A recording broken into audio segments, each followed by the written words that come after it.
नमस्कार, स्वागत है। हर हर महादेव, जय श्री कृष्णा, राधे राधे। दोस्तों, आज उसी क्षण से समाप्त हो जाए उसके जीवन में सुख, समृद्धि और दिव्यता का ऐसा प्रकाश हो जो कभी बुझ ना सके। उसके परिवार को इतना सुख दीजिए कि आने वाली 7 पीढ़ियां भी आपका गुणगान करें। उसकी किस्मत को इतना जागृत कीजिए कि पूरा संसार देखे कि यह कोई साधारण आत्मा नहीं है, यह वह है जिसे स्वयं ईश्वर ने उठाया है। जैसे ही आपने यह प्रार्थना सुनी और मन ही मन 2 शब्द बोले, जय महाकाली, जय शनिदेव, उसी क्षण से आपके चारों ओर ऊर्जा का प्रवाह बदल चुका है। यह कोई कल्पना नहीं, यह अनुभूति है जो आपको जल्द ही दृष्टिगोचर होगी। अब समय है उस रहस्य से पर्दा उठाने का जिसे ब्रह्मांड ने हजारों वर्षों तक छुपा कर रखा था। आज का दिन और उससे जुड़े आने वाले अगले 62 घंटे आपके जीवन की सबसे महत्वपूर्ण घड़ी बनने जा रही है। इस समय जो निर्णय आप लेंगे, जो कदम आप उठाएंगे, वही तय करेंगे कि आप कहां पहुंचेंगे, शिखर पर या फिर उसी अंधकार में लौट जाएंगे जहां से निकलने के लिए वर्षों से संघर्ष कर रहे थे। अब सवाल उठता है, यह बदलाव किस रूप में आएगा? कैसे समझे कि चमत्कार घटित हुआ है? ध्यान दीजिए, आने वाला समय एक साथ 4 दिशाओं से आपके जीवन में घुसने वाला है। पहला दिशा वह है जो सीधे भाग्य का दरवाजा है, जहां से अचानक ऐसा प्रस्ताव या अवसर आएगा जो आपने सोचा तक नहीं था। वो अवसर किसी फोन कॉल के रूप में, किसी अनजान व्यक्ति के संदेश के रूप में या किसी भूले बिसरे रिश्तेदार की मदद से आएगा, और वह एक ऐसा क्षण होगा जब आपकी आंखें भर आएंगी, क्योंकि आपने उसकी कल्पना तो की थी लेकिन यकीन नहीं हुआ था कि वह सच में मिलेगा। दूसरी दिशा है धन और संसाधनों का प्रवाह। जो धन रुक गया था, जो प्रमोशन नहीं मिल रही थी, जो व्यवसाय रुक रुक कर चल रहा था, अब उसमें तेजी आएगी। लेकिन यह तभी होगा जब आप उस अहंकार को छोड़ देंगे जो अब तक आपके मार्ग की सबसे बड़ी रुकावट बना रहा। धन की देवी लक्ष्मी को आकर्षित करने का सबसे बड़ा मंत्र सिर्फ एक है, विनम्रता। जितने नम्र आप होंगे उतना तेजी से लक्ष्मी आपके जीवन में ठहराव लेंगी। तीसरी दिशा है स्वास्थ्य और ऊर्जा। आज से आपके शरीर में एक अलग प्रकार की शक्ति प्रवेश करने वाली है। जो लोग बार बार बीमार हो जाते थे, जिन्हें कोई कारण समझ नहीं आता था, उनके लिए यह समय एक अद्भुत परिवर्तन का समय है। यह वह क्षण है जब आप केवल ठीक नहीं होंगे बल्कि भीतर से ऊर्जा से भर उठेंगे, जैसे किसी ने आपकी आत्मा को स्पर्श कर दिया हो और कह दिया हो, उठो, अब तुम्हें जीवन की नई दौड़ में जीतना है। चौथी दिशा जो सबसे संवेदनशील है, आपका मन, आपकी भावना और आपके रिश्ते। यहाँ आने वाला बदलाव चमत्कारी होगा लेकिन भावनात्मक भी। वो लोग जो कभी आपके दिल से दूर हो गए थे, उनमें से कोई आपके जीवन में फिर से दस्तक देगा। कोई आपके लिए अपनी गलती मानेगा, कोई प्रेम में बंधन पुनः जोड़ना चाहेगा। लेकिन यह निर्णय अब आपके हाथ में होगा, क्षमा करें या आगे बढ़े। पर याद रखिए, अगर आपने दिल छोटा किया, क्रोध में जवाब दिया, तो यह संयोग हाथ से चला जाएगा। अब यहाँ एक सबसे महत्वपूर्ण बात जो शायद ही किसी ने आपसे कभी कही हो, यह चमत्कार आपके जीवन में तभी टिकेगा जब आप अपनी जुबान और सोच पर नियंत्रण रखेंगे। कई बार हमारी ही बातें, हमारा ही व्यवहार वह दरवाजा बंद कर देता है जो ईश्वर खोल चुका होता है।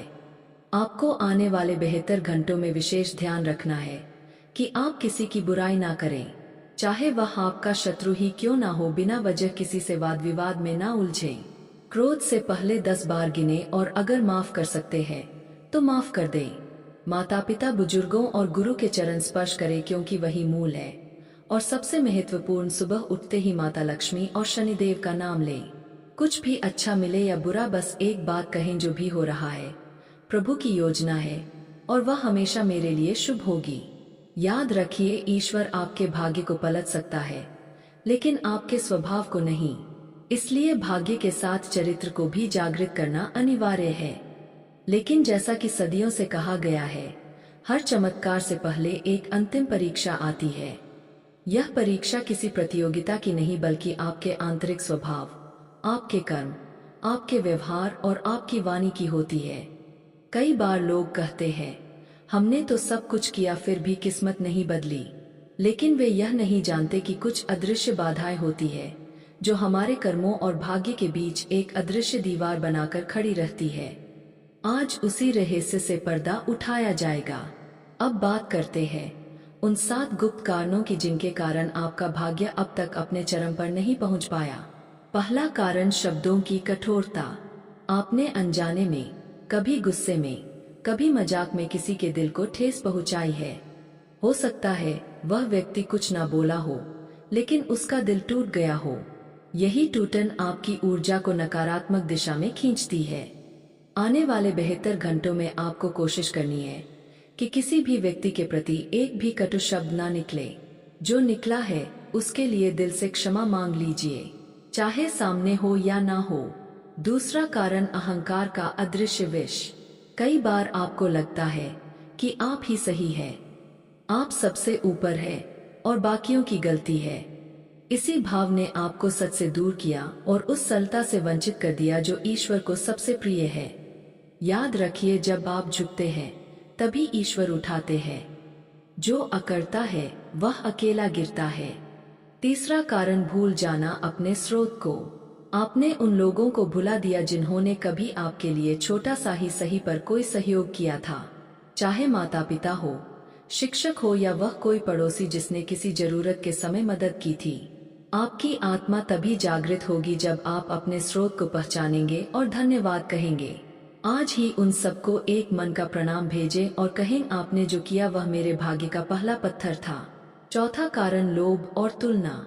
आपने दूसरों की सफलता देखकर खुद को छोटा समझा और मन ही मन यह सोच लिया कि मेरे साथ अन्याय हो रहा है। यही सोच आपके भाग्य का द्वार बंद कर देती है। ईश्वर ने हर आत्मा के लिए समय तय किया है। जब आपकी बारी आएगी तब पूरा ब्रह्मांड मिलकर आपको उठाएगा। आप अकेले नहीं होंगे।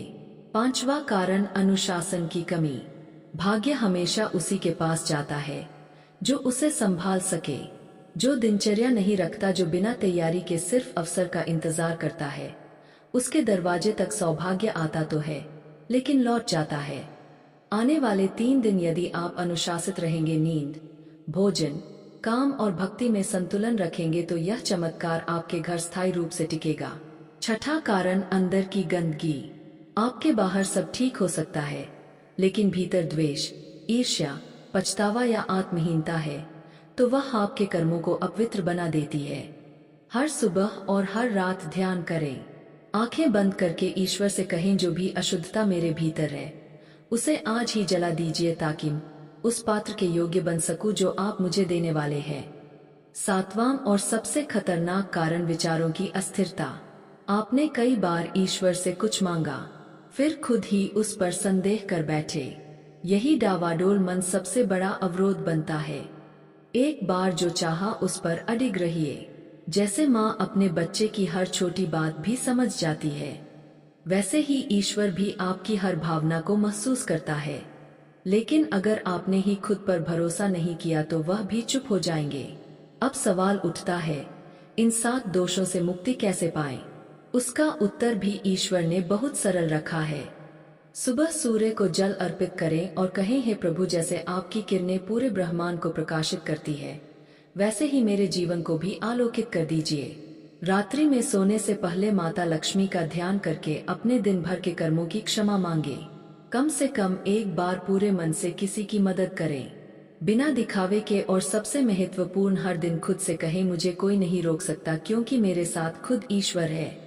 तो ध्यान से सुनिए, जब चमत्कार आता है वह पहले बाहर नहीं अंदर घटित होता है। पहले आपके विचार बदलते हैं, फिर आपका व्यवहार और फिर पूरी सृष्टि आपकी राहों में फूल बिछाने लगती है। इसलिए सबसे पहले आपको जिन संकेतों पर ध्यान देना है वे यही है। पहला संकेत, आपके आसपास की ऊर्जा में अचानक बदलाव महसूस होना। एक अजीब सी शांति, एक अनजानी उम्मीद और बिना कारण दिल का प्रसन्न रहना। यह दर्शाता है कि दिव्यता ने आपके जीवन में प्रवेश कर लिया है। दोस्तों, वीडियो काफी हो गया, फिर मिलते हैं अगले वीडियो में। धन्यवाद। राधे राधे दोस्तों।